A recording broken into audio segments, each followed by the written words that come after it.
Because we talk about the sociology of objects, but also what about the sociology and psychology of the design process? So what is it that we do when we're designing? Because it's also a social act. So designing is something we do socially. So what I mean by socially is this context of working with other people, because it's not a single profession in some respects. There is always other.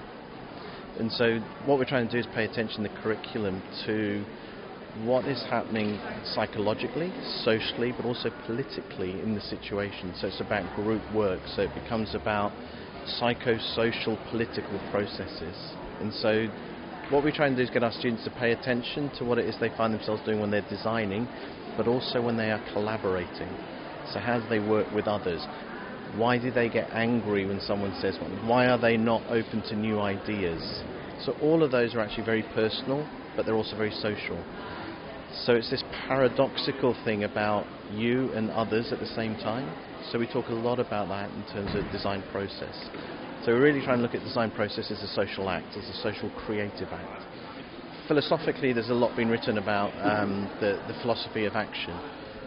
But there's very little been written about the philosophy of creative action, which is really what we're grappling with in art and design education. So how do we make people more creative? And not just more creative as a behaviour, but creative as an act. So there's a doing element to it. And that is something that takes place in a social setting. So of course sociology has to come into it, psychology has to come into it, politics has to come into it.